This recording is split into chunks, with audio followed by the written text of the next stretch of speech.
Hi guys, welcome to my channel. This is Jagoshini and I'm a doctoral student here at the University of Oxford.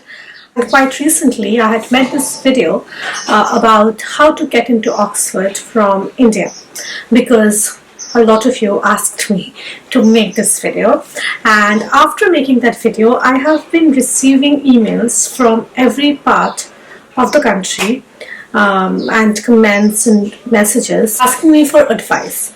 Even though I really want to respond to each of the emails individually, I honestly thought it is a better way to take one theme out of those various questions that I received and make it into one video, because in that way it is going to help more people. So in today's video I'm going to address the English language requirement for the university, for getting admission into Oxford or any top UK or the US universities. I'm going to tell you what are the requirements, how should you prepare yourself for it, and what all did I do, all the details and my own tried and tested tips. Okay, so I just want to say a few things.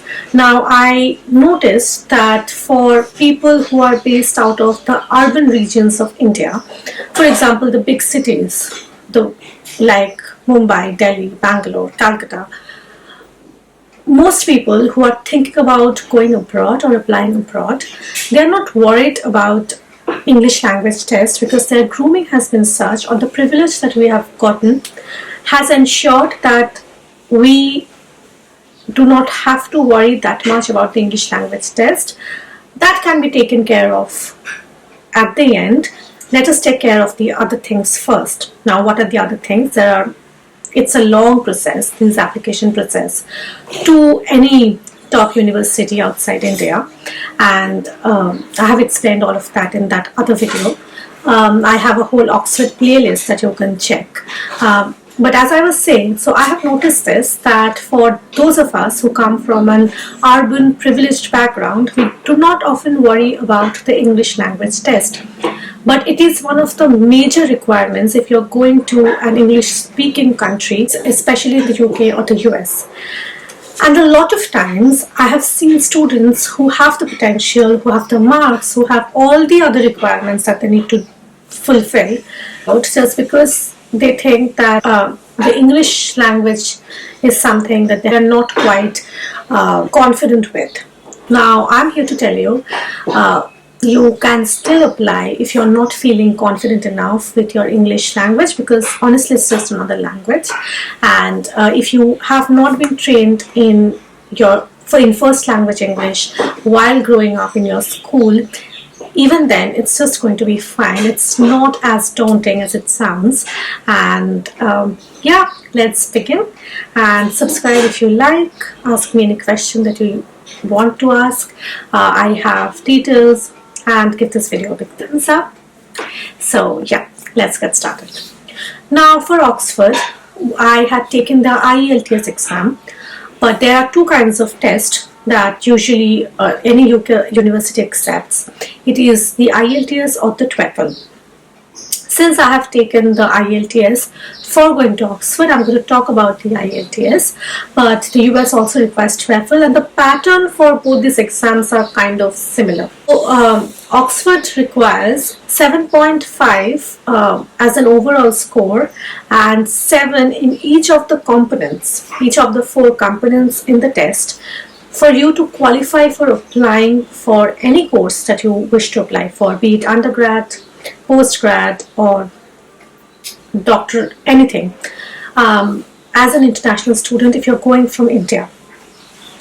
Now, what are these 4 components? It's reading, writing, speaking and listening. And the test is taken out of a total of 9, and each component also has a 9. Now, if you get an overall 8, but in one of the components you get 6.5, even then you're not going to qualify for applying. Okay, so please keep that in mind. I had scored an 8.5, but honestly it just would do if you score 7.5. So let's talk about the components first. Number 1 is reading. Now, in reading, usually you're given a comprehension sort of a thing, the kind of things that we are used to, even if our English is our second language, in schools we do comprehension, so you get reading, a comprehension set, different other sets, and then you're given a specific set of questions. You need to answer them within a specific time.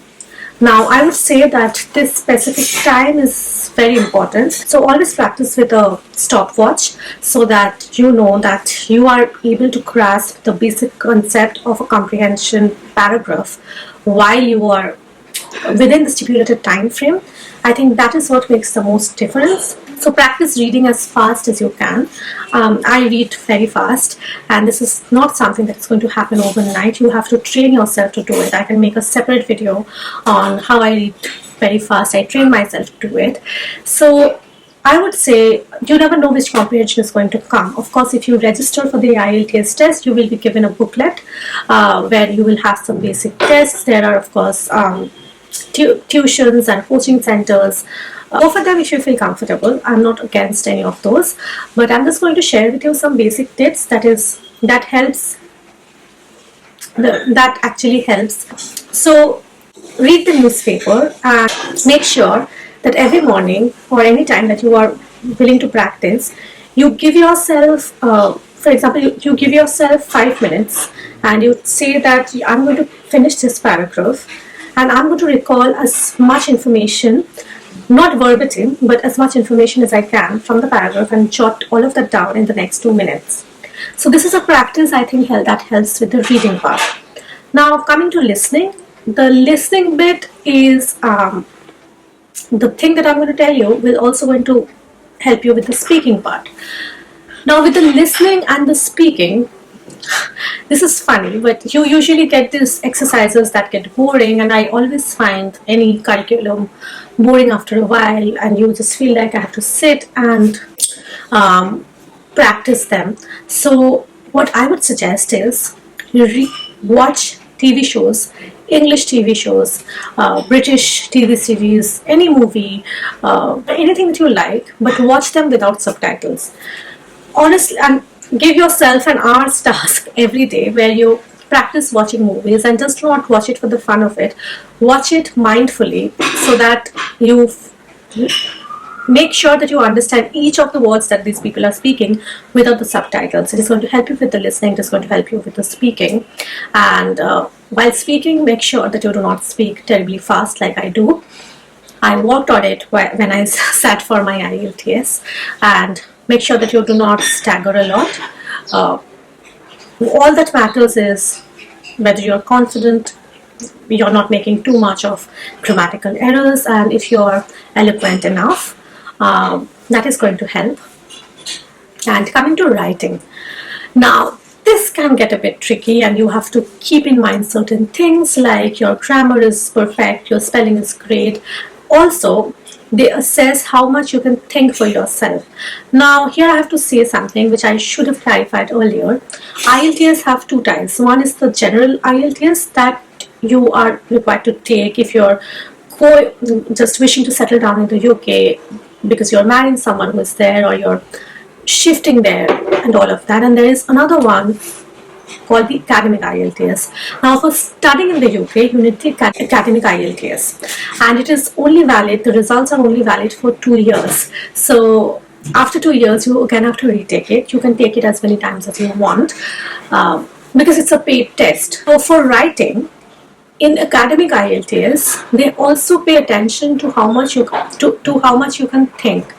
Now it doesn't matter whether you think that okay, this is the correct thing to write, because they want to see how creative you are, how analytical you are, but don't overdo it because you wouldn't have the space to.